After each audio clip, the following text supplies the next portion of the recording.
Assalamualaikum warahmatullahi wabarakatuh. Kami dari kelompok 3 mata kuliah multimedia dan pada video kali ini kita akan menjelaskan materi mengenai audio. Sebelum kita menjelaskan materi ini, terlebih dahulu saya akan memperkenalkan anggota-anggota dari kelompok 3 yang terdiri dari 8 orang. Yang pertama ada Muhammad Nabil Afkar dengan NIM S1S121005. Yang kedua Laksamana Arya Nugraha dengan NIM S1S121031. Yang ketiga Laude Muhammad Nuralal Hamdi Halu dengan NIM S1S121061. Yang keempat Muhammad Aldi Ramadan dengan NIM S1S121081. Yang kelima Anissa Aulia Ramadhani dengan NIM S1S122003. Yang keenam Alfianto Ramadana dengan NIM S1S122040. Yang ketujuh Putri Anggraini Aziz dengan NIM S1S122074. Dan yang kedelapan Muhammad Akbar Perdana Ramadan dengan NIM S1S122-113. Kemudian di sini kita akan membahas 6 materi.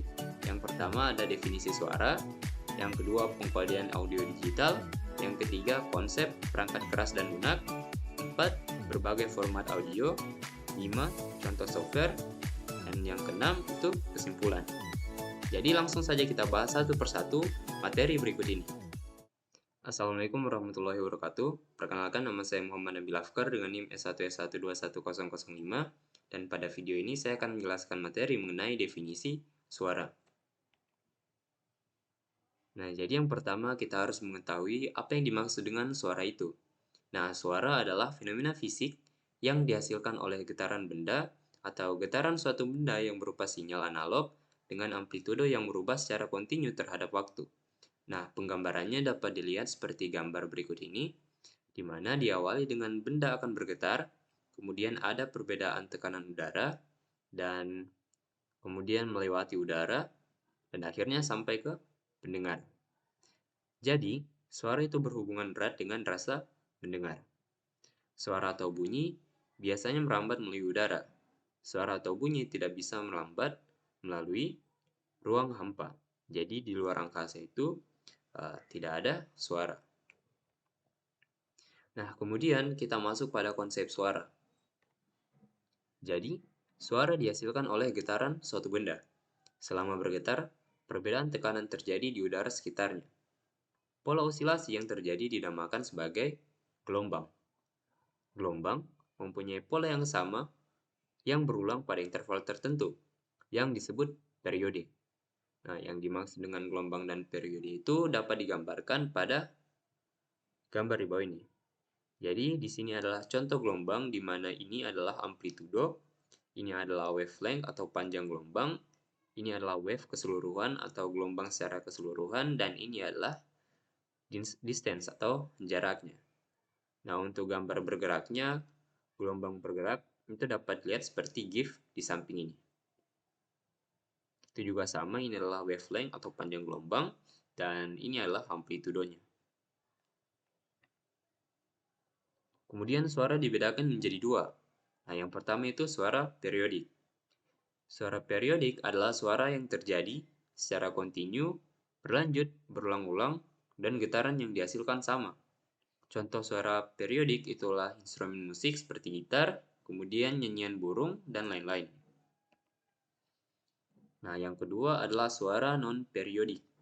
Suara non-periodik ini kebalikan dari yang sebelumnya, di mana suara ini tidak terjadi secara berlanjut, atau suara yang bentuk gelombangnya kotak-kotak. Contoh suara non-periodik itu adalah batuk, percikan ombak, dan lain-lain. Nah, kemudian untuk membahas suara lebih dalam, kita akan memahami beberapa istilah berikut. Yang pertama itu frekuensi. Nah, frekuensi itulah banyaknya getaran dalam 1 detik. Satuan dari frekuensi itu adalah Hertz atau disingkat Hz, atau cycles per second atau disingkat CPS. Nah, panjang gelombang suara atau wavelength-nya itu dirumuskan dengan C dibagi F, di mana C-nya itu adalah kecepatan rambat bunyi dan F-nya adalah frekuensi. Nah, contoh untuk menghitung panjang gelombang adalah sebagai berikut. Misalnya, berapa panjang gelombang untuk gelombang suara yang memiliki kecepatan rambat 100 meter per second dan frekuensi 5 kHz. Nah, jadi kita sisa itu menggunakan rumus yang tadi, di mana wavelength adalah C dibagi F.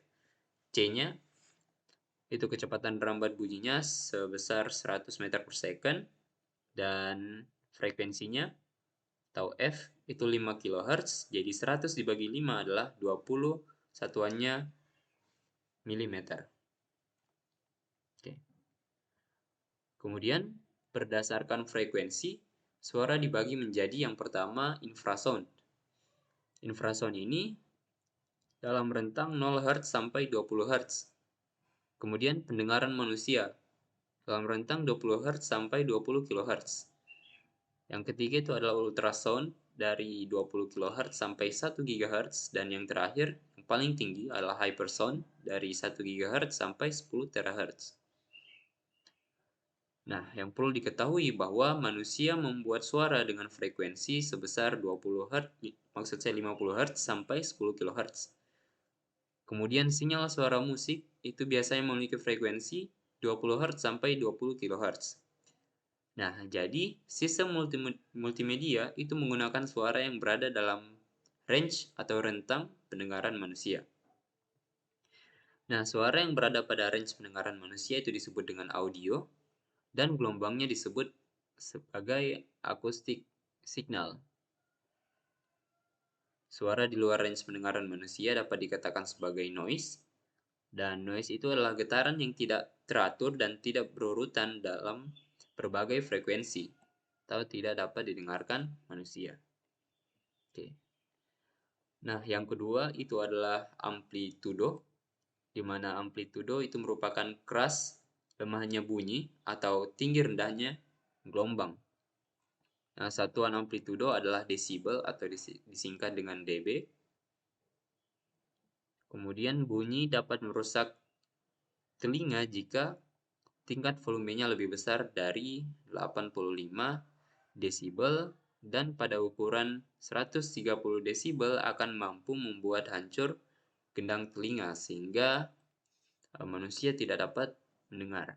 Nah, ini biasanya terjadi kalau kita menggunakan earphone dengan tingkat suara yang sangat tinggi, itu dapat menyebabkan gendang telinga kita hancur.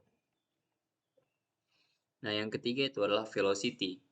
Nah, velocity adalah kecepatan perembatan gelombang bunyi sampai ke telinga pendengar.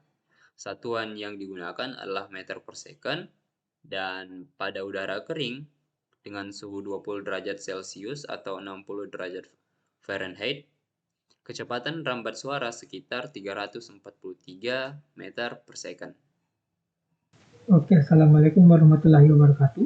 Perkenalkan, nama saya Alfianto Ramadana dengan NIM E1E122040. Saya akan menjelaskan materi tentang pengkodean audio digital. Definisi pengkodean audio. Nah, sebelum kita lanjut, kita bahas itu apa itu audio. Seperti yang dibahas pada slide sebelumnya, audio adalah suara yang berada pada range pendengaran manusia, atau artinya suara yang dapat didengar oleh manusia. Nah, sementara itu suara adalah fenomena fisik yang dihasilkan oleh getaran benda atau getaran satu benda yang berupa sinyal analog dengan amplitudo yang berubah secara kontinu terhadap waktu. Nah, pengkodean audio digital adalah proses mengubah sinyal audio analog menjadi representasi digitalnya. Ini melibatkan pemilihan dan pengaturan bit untuk merepresentasikan gelombang suara secara akurat. Gelombang suara analog. Nah, alasan kenapa pengkodean audio digital atau pengkodean audio dibutuhkan, karena gelombang suara analog dapat langsung direpresentasikan pada komputer, yang artinya komputer tidak dapat membaca, menyimpan atau memproses gelombang suara analog. Komputer mengukur amplitudo pada satuan waktu tertentu untuk menghasilkan sejumlah angka. Tiap satuan pengukuran ini dinamakan sampel. Gelombang suara dimanipulasi hingga dapat diubah ke dalam bentuk digital. Nah, gelombang suara analog yang tadi, supaya dapat disimpan dan diproses oleh komputer, perlu diubah dulu ke dalam bentuk data digital yang berupa angka angka tersebut yang dihasilkan berdasarkan amplitude suara yang diukur tadi. Konversi audio analog ke digital. Analog to digital conversion atau ADC. ADC adalah proses mengubah amplitude gelombang bunyi ke dalam bentuk interval tertentu atau disebut juga sampling sehingga menghasilkan representasi digital dari suara. Rangkaian proses ADC itu seperti ini. ADC pertama mengambil analog signal, kemudian signal tersebut dikonversi atau diubah dalam bentuk kode biner, yang dimana kode biner ini merupakan data digital. Langkah-langkah analog to digital converter. Langkah pertama itu sinyal suara, sampling atau pengambilan sampel. Nah, sinyal suara analog kontinu diambil pada interval waktu tertentu. Frekuensi pengambilan sampel ini diukur dalam Hertz. Nah, dalam dunia audio, pengambilan sampel adalah proses mengambil potongan-potongan kecil dari gelombang suara analog pada interval waktu tertentu. Frekuensi pengambilan sampel diukur dalam Hertz yang menentukan seberapa sering kita rekam keadaan gelombang suara. Langkah yang kedua, kuantisasi atau quantization. Setiap sampel diukur dalam bentuk nilai numerik. Proses ini membagi rentang amplitude sinyal menjadi sejumlah level diskrit. Semakin tinggi resolusi kuantisasi, semakin akurat representasi digital sinyal audio. Dan yang terakhir, tahap terakhir itu tahap encoding.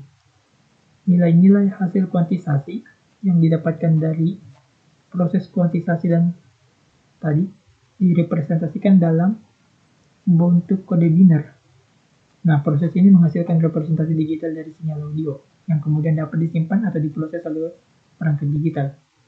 Nah, tahap encoding inilah yang menghasilkan data digital yang dapat disimpan diproses oleh komputer tadi. Di mana konversi audio digital ke analog. Digital to analog conversion. Nah, ini kebalikan dari yang tadi, yang ADC tadi. DAC adalah proses mengubah digital audio menjadi sinyal analog. DAC biasanya hanya menerima sinyal digital pulse demodulation atau PCM. Apa itu PCM? PCM adalah metode atau teknik transmisi data analog secara digital dan biner yang tidak bergantung pada kompleksitas bentuk gelombang analog. Nah, semua jenis data analog seperti video, suara, musik, dan lain-lain dapat ditransferkan menggunakan PCM. Ini adalah bentuk standar untuk audio digital di komputer. Oke, kita lanjut pada DAC. Rangkaian proses pada DAC itu seperti ini. DAC pertama mengambil kode biner yang disimpan pada komputer tadi, kemudian diubah atau dikonversi ke dalam bentuk analog signal. Langkah-langkah analog to digital converter. Yang pertama-tama dalam tahap decoding.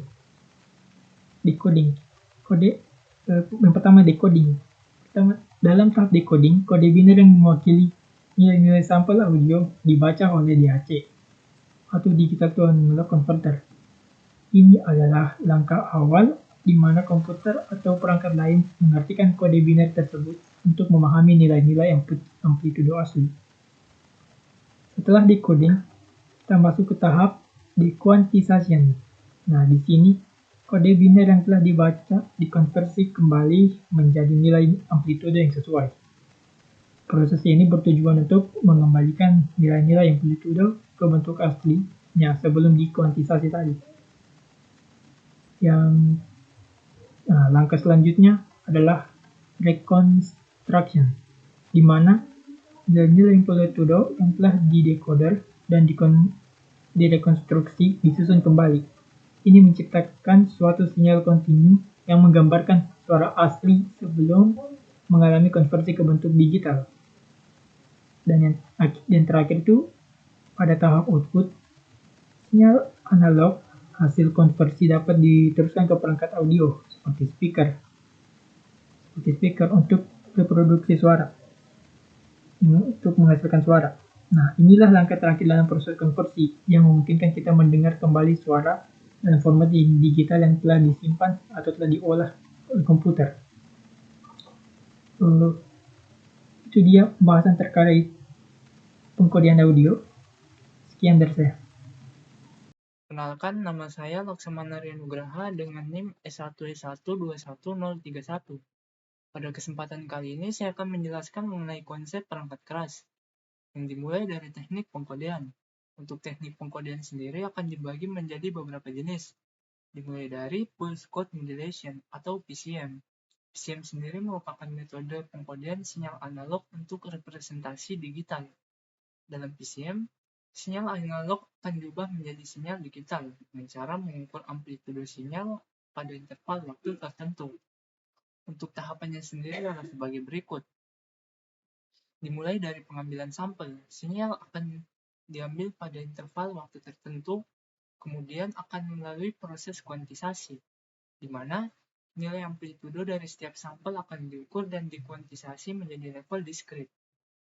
Selanjutnya ialah representasi digital. Nilai amplitudo yang telah dikuantisasi akan direpresentasikan dalam bentuk kode digital.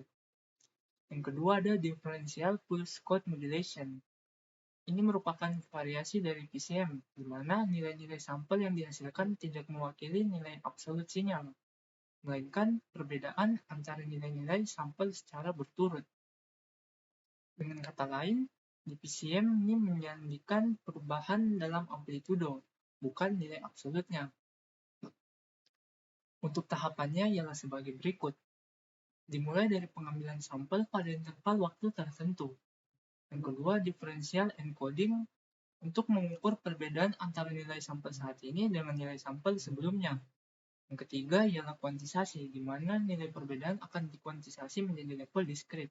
Dan yang terakhir ialah representasi digital. Nilai perbedaan yang telah dikuantisasi akan direpresentasikan ke dalam bentuk kode digital. Yang ketiga ada adaptive differential pulse code modulation. Ialah metode modulasi sinyal audio yang berbasis konsep DPCM.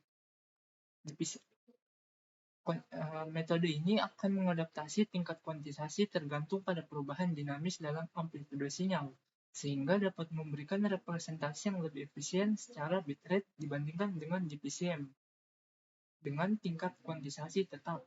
Untuk tahapannya sendiri adalah sebagai berikut. Dimulai dari pengambilan sampel. Sinyal audio akan diambil pada interval waktu tertentu. Kemudian akan melalui proses differential encoding, yang mengukur perbedaan antara nilai sampel saat ini dengan nilai sampel yang diprediksi. Selanjutnya penyesuaian langkah kuantisasi, di mana kuantisasi akan disesuaikan berdasarkan perbedaan yang diukur. Dan yang terakhir adalah kuantisasi. Nilai perbedaan yang telah dikuantisasi akan direpresentasikan ke dalam bentuk kode digital. Selanjutnya ialah transform coding.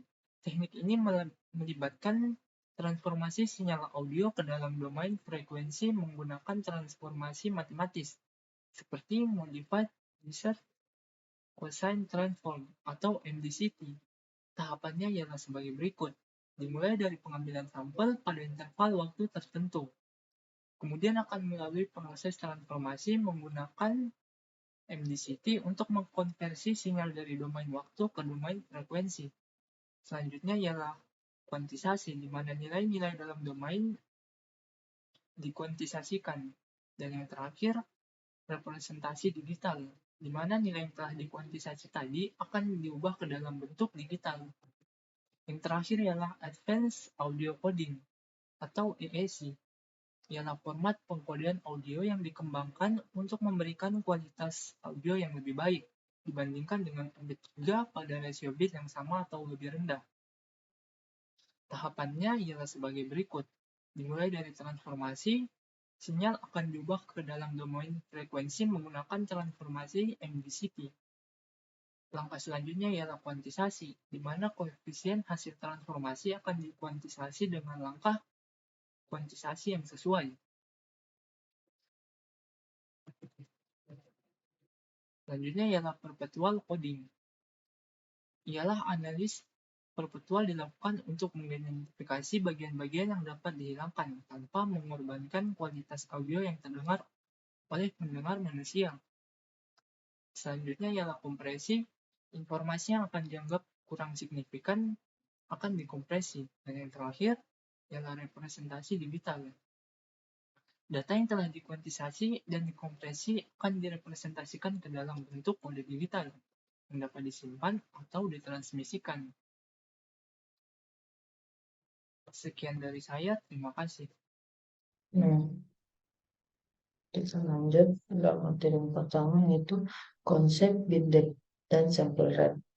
Pertama yaitu menentukan bit depth ke dalam bit dan sample rate, frekuensi pengambilan sampel yang sangat penting dalam menghasilkan representasi audio yang akurat. Bit depth yang tinggi dan sample rate yang tinggi dapat meningkatkan kualitas audio, tetapi pada saat yang sama dapat memerlukan ruang penyimpanan yang lebih besar. Nah, di sini juga saya akan menjelaskan dari dampak dari bit depth, di mana yaitu bit depth yang lebih tinggi memberikan rentang dinamis yang lebih luas dan lebih akurat, menjaga detail pada volume suara yang lebih rendah.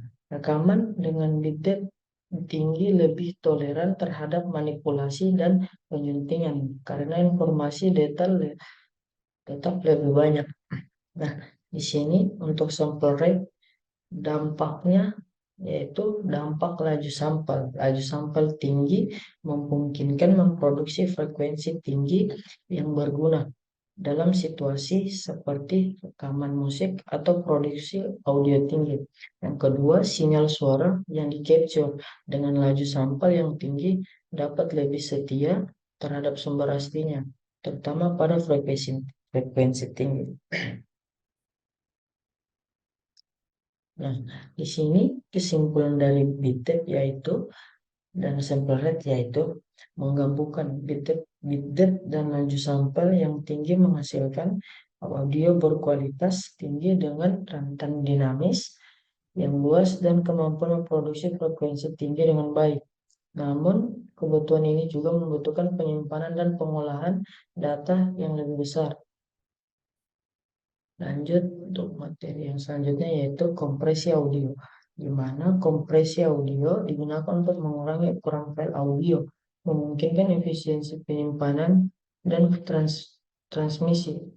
Format kompresi audio seperti MP3 dan AAC adalah contoh umum dari teknologi ini, di mana manfaat dari kompresi audio yaitu yang pertama, penghematan ruang penyimpanan, yaitu mengurangi ukuran file audio, memungkinkan penyimpanan lebih banyak lagu atau file audio dalam jumlah yang sama. Yang kedua, berdampak positif pada perangkat dengan kapasitas penyimpanan terbatas, seperti perangkat mobile.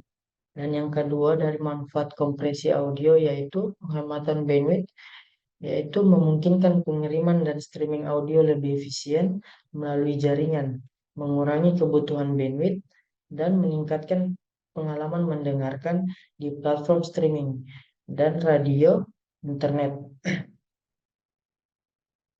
Selain itu, pemutaran tanpa gangguan. File audio yang lebih kecil dapat dimuat lebih cepat, mengurangi waktu buffering, dan memungkinkan pengguna untuk memutarkan lagu secara instan tanpa penundaan yang berarti. Lanjut kepada materi yang selanjutnya, yaitu konsep format audio, yaitu terdapat berbagai format file audio yang digunakan dalam multimedia seperti WAV, MP3, AAC, OGG, dan lainnya. Setiap format memiliki karakteristik kompresi dan kualitas yang berbeda. Yang kelima yaitu sistem pengkodean. Dalam aplikasi multimedia, audio seringkali dikodekan bersama dengan video. Contohnya, dalam format kontainer seperti MP4, audio dan video dapat dikodekan bersamaan dan disatukan dalam suatu file. Yang keenam yaitu teknologi surround sound. Dalam konteks multimedia, pengkodean audio juga dapat mencakup teknologi surround sound untuk menciptakan pengalaman audio yang impresif. Teknologi seperti Dolby Digital atau DT sering digunakan dalam penyajian audio surround.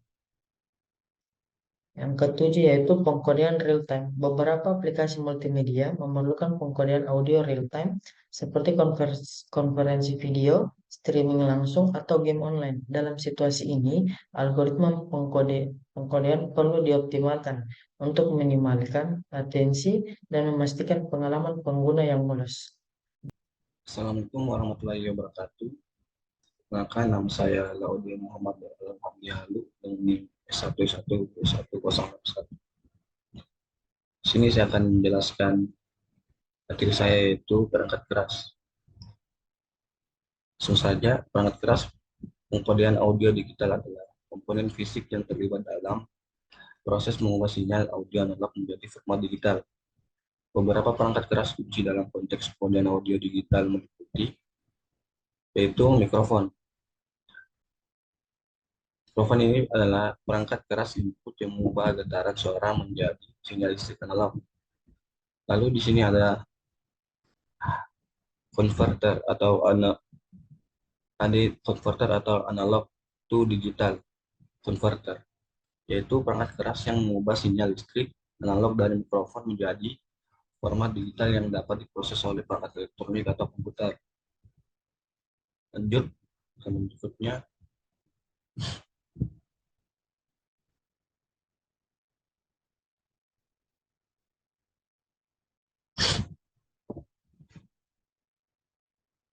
Sinyal lagi prosesor sinyal digital atau DSP, yaitu komponen yang memproses sinyal audio secara digital seperti dalam proses pengkodean atau decoder. Lalu di sini ada codec atau coder dan decoder, yaitu chip atau modul yang bertanggung jawab atas proses pengkodean dan dekodean atau decoder sinyal audio digital. Codec dapat ditemukan dalam berbagai perangkat, termasuk ponsel, komputer musik, dan perangkat audio yang lainnya. Lalu yang terakhir ada speaker atau perangkat output, yaitu dia mengubah sinyal audio digital kembali menjadi sinyal suara analog yang dapat didengar oleh manusia. Assalamualaikum warahmatullahi wabarakatuh. Perkenalkan, nama saya Muhammad Akbar Perdana Ramadan dengan NIM S1S1221113. Di sini saya akan menjelaskan mengenai perangkat lunak. Perangkat lunak pengkodean audio digital adalah program atau aplikasi yang digunakan untuk mengelola, mengedit, dan mengkodekan audio dalam bentuk digital. Berikut adalah komponen dari perangkat lunak yang relevan. Pertama ada Digital Audio Workstation atau DAW, perangkat lunak yang menyediakan lingkungan kerja untuk merekam, mengedit, dan menghasilkan audio digital. Contoh yang termasuk dari DAW yang pertama ada Pro Tools, Ableton Live, dan Audacity. Ilustrasi dari lingkungan kerja DAW ada di contoh gambar yang ini. Oke, lanjut di audio codec. Perangkat lunak yang mengimplementasikan algoritma pengkodean dan dekodean untuk format tertentu seperti MP3, AAC, dan atau flash. Berikut adalah gambar dari Realtek HD audio codec. Lanjut di media players. Perangkat lunak yang dapat mainkan dan mendekode file audio digital. Beberapa contoh meliputi Windows Media Player, VLC Media Players, dan iTunes. Yang pertama ada Windows Media Players. Berikut adalah gambar dari media players tersebut. Yang kedua ada gambar dari VLC Media Players. Dan yang terakhir ada gambar dari iTunes. Terakhir ada streaming platform. Platform online yang menyediakan layanan streaming audio digital seperti Spotify, Apple Music, atau YouTube Music. Berikut ada gambar Spotify dan yang terakhir ada Apple Music. Sekian penjelasan dari saya mengenai perangkat lunak. Wabillahi Taufiq Hidayah. Wassalamualaikum warahmatullahi wabarakatuh. Assalamualaikum warahmatullahi wabarakatuh. Perkenalkan, nama saya Anissa Aulia Ramadhani dengan NIM S1S1220003. Saya akan menjelaskan mengenai materi berbagai format audio. Baik, apa sih itu audio? Audio itu adalah bentuk data yang mempresentasikan suara. Berbagai format audio sendiri itu dapat digunakan untuk menyimpan, mengompres, dan juga mentransmisikan informasi suara. Setiap format sendiri memiliki karakteristiknya sendiri. Pemahaman tentang format audio penting dalam memilih format yang sesuai dengan kebutuhan dan juga keterbatasan perangkat yang kita miliki. Nah, di sini ada contoh dari berbagai format audio. Kalau pada gambar ini ada 6. Nah, kalau yang paling umum digunakan itu ada AAC dan juga MP3. Sering digunakan karena dia ini ukuran filenya itu lebih kecil. Sedangkan kalau yang AFF, FLAC, OGG, dan juga WAV, dia ini lebih umum digunakan pada keperluan produksi musik atau audio yang berkualitas tinggi. Karena keempatnya ini, dia ini dapat menyimpan informasi audio tanpa kompresi atau dengan kompresi yang minimal. Baik, untuk berbagai format audio sendiri ada 8 yang akan kita bahas pada video ini. Oke, kita langsung saja pada yang pertama ada WAV, Waveform Audio File Format. Dia ini dikembangkan oleh Microsoft dan juga IBM. Dia ini dirancang menjadi format penyimpanan suara pada PC dengan kualitas tinggi. Jadi kualitas suaranya tadi itu tinggi, ukuran filenya dia itu besar, penggunaannya ini dapat digunakan secara luas dalam rekaman studio dan juga produksi audio yang profesional. Kelebihan dan kekurangannya, untuk kelebihannya WAV sendiri kualitas suaranya itu tinggi, tidak ada kehilangan data. Kekurangannya dia ukuran filenya itu besar, sehingga kurang efisien kalau misalnya kita mau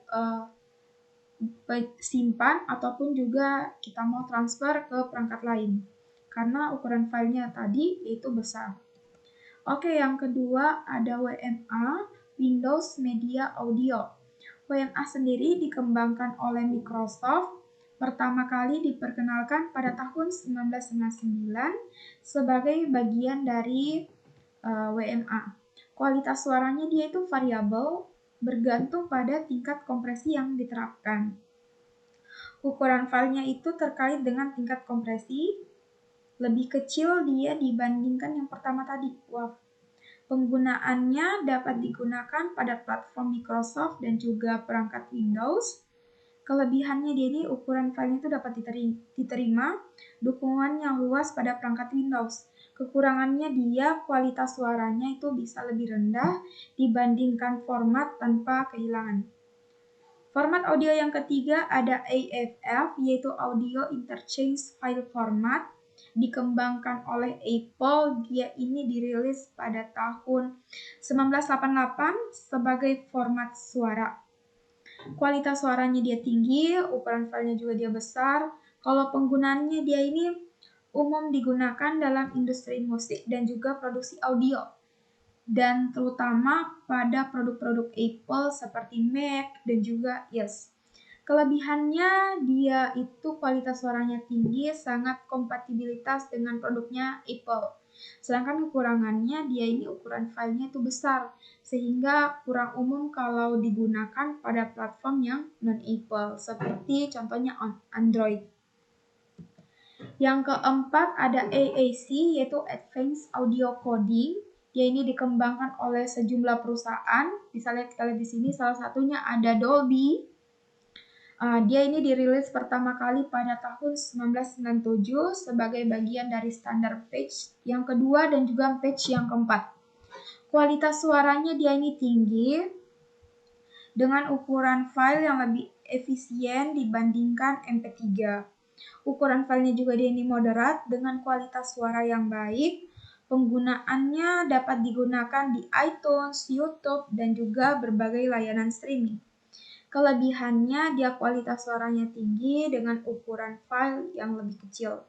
Kekurangannya dia tidak didukung oleh semua perangkat. Jadi hanya beberapa perangkat saja yang bisa digunakan. Yang kelima, ada OGG Vorbis. Dia itu dikembangkan oleh SIP OIRJ Foundation. Vorbis sendiri, codec audio yang digunakan dalam format OGG ini diperkenalkan pada tahun 2000. Kualitas suaranya dia itu tinggi, ukuran filenya juga dia moderat dengan kompresi yang efisien atau cepat. Penggunaannya juga dia umum, digunakan dalam game, aplikasi yang open source, dan juga beberapa platform yang streaming. Kelebihan, dia kualitas suaranya baik karena ada dukungan dari open source. Kekurangannya dia kurang umum dalam media yang mainstream. Dan yang keenam, ada FLAC, Free Lossless Audio Codec. Dia ini dirilis pertama kali pada tahun 2001 sebagai format audio tanpa kehilangan yang berbasis royalti. Kualitas suaranya sendiri dia audionya lossless, setara dengan kualitas rekaman studio. Ukuran filenya dia besar karena tidak ada kompresi. Penggunaannya juga dia ini dipilih oleh Audiophiles untuk menyimpan musik yang berkualitas tinggi. Nah, lebih lagi di FLAC ini kalau pada produksi musik pasti gunakan dia FLAC. Karena kelebihannya dia itu audionya tuh lossless, kualitas suaranya pasti maksimal. Namun kekurangannya dia ukuran filenya itu lumayan besar, sehingga terkadang tidak didukung oleh semua perangkat. Yang ketujuh ada ALARCH, yaitu Apple Lossless Audio Codec. Dia ini sesuai dengan kepanjangannya tadi, ALARCH. Dia ini dikembangkan juga oleh Apple, dirilis pertama kali pada tahun 2004 sebagai alternatif untuk FLAC yang juga digunakan untuk Apple. Tetapi kalau si ALARCH ini, dia ini khusus dibuat untuk produk-produknya si Apple seperti Mac juga dan juga iOS. Kualitas suaranya dia ini audionya tuh lossless dengan kualitas tinggi. Ukuran filenya juga besar. Penggunaannya seperti tadi saya sudah katakan di awal, dia ini digunakan untuk produk-produk Apple. Kelebihannya juga dia di kualitas suaranya tinggi, kompatibilitas dengan produk Apple. Sedangkan kekurangannya ukuran filenya itu besar, sehingga kalau mungkin digunakan pada platform non-Apple mungkin tidak bisa ya. Nah, yang ke-8 atau yang terakhir dari contoh format audio yaitu ada MPEG Layer 3 atau yang umum kita dengar adalah MP3. MP3 sendiri, dia ini dikembangkan oleh Institut Fraunhofer di Jerman. Pertama kali diperkenalkan pada tahun 1993 sebagai standar audio untuk patch yang pertama atau MP1. Kualitas suaranya, dia kalau MP3 kompresinya dia lossy dengan kehilangan beberapa detail audio. Ukuran filenya itu kecil sehingga dia ini sangat banyak yang gunakan karena ukuran filenya dia kecil, moderat, tergantung juga pada tingkat kompresi yang diterapkan. Penggunaannya dia ini sangat populer untuk penyimpanan dan juga distribusi musik digital.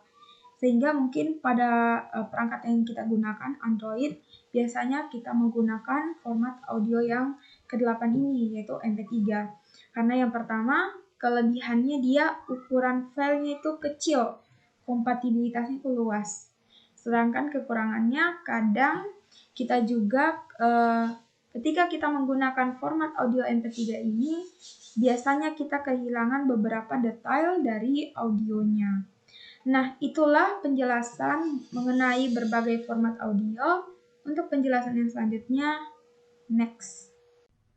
Assalamualaikum warahmatullahi wabarakatuh. Perkenalkan, nama saya Putri Anggreni Asis dengan NIM S1S12274. Kali ini saya akan melanjutkan materi tentang audio yaitu contoh software. Di sini contoh software untuk mengelola audio. Sebenarnya ada banyak contoh software yang digunakan untuk mengelola audio. Di sini saya akan menjelaskan beberapa saja. Langsung saja. Contoh yang pertama yaitu Adobe Audition. Adobe Audition ini adalah sebuah digital audio station atau DAW yang kuat, menyediakan berbagai alat untuk merekam, mengedit, dan menghasilkan audio berkualitas tinggi. Cocok untuk produksi audio profesional. Adobe Audition ini juga dilengkapi dengan fitur-fitur seperti editing multitrack dan pencampuran, membuat pengeditan audio lebih efisien. Nah, ada juga fitur auto ducking, mirror fade, dan masih banyak lagi yang lainnya.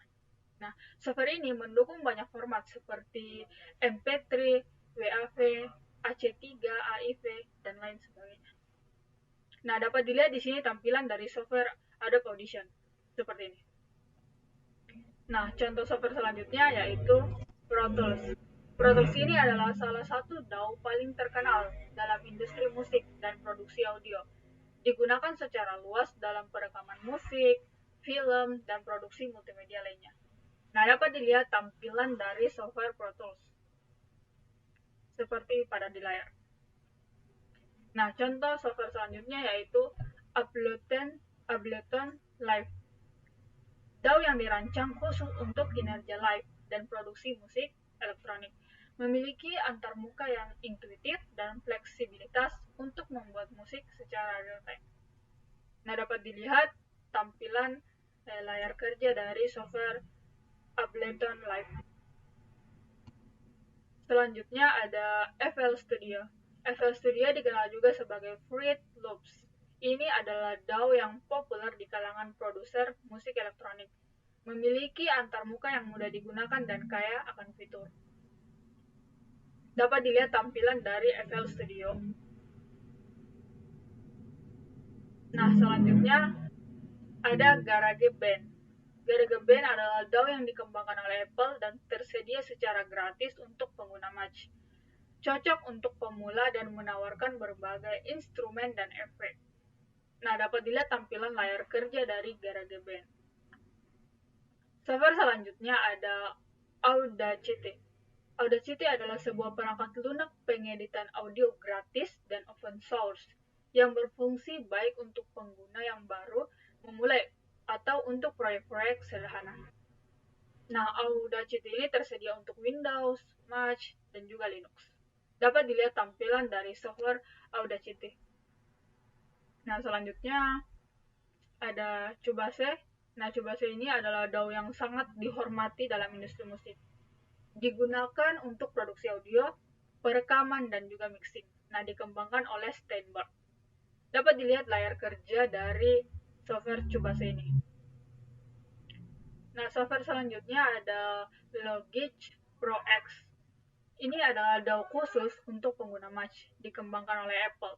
Menawarkan berbagai alat untuk perekaman, pengeditan, dan produksi musik. Nah, ini merupakan tampilan dari software Logic Pro X. Nah, software selanjutnya ada Reason.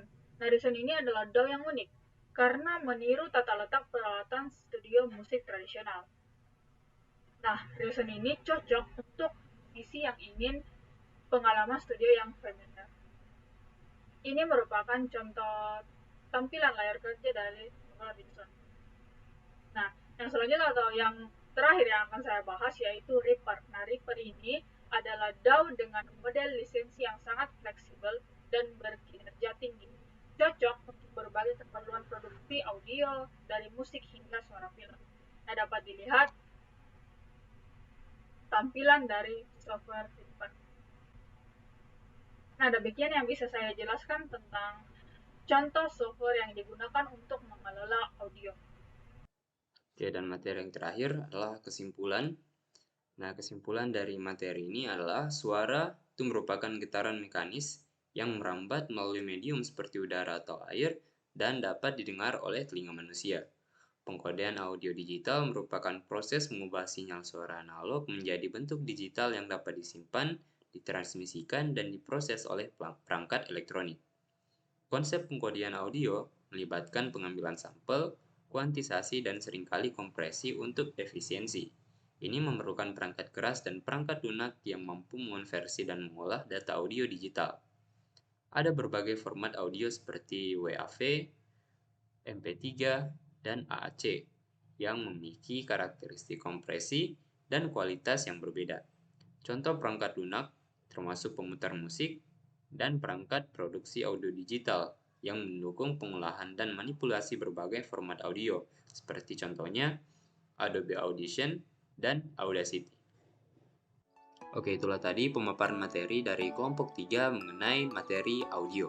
Apabila terdapat kekurangan dan kesalahan dalam video penjelasan kami, saya mewakili kelompok 3 mengucapkan permohonan maaf. Akhir kata, wabillahi taufiq wal hidayah. Wassalamualaikum warahmatullahi wabarakatuh.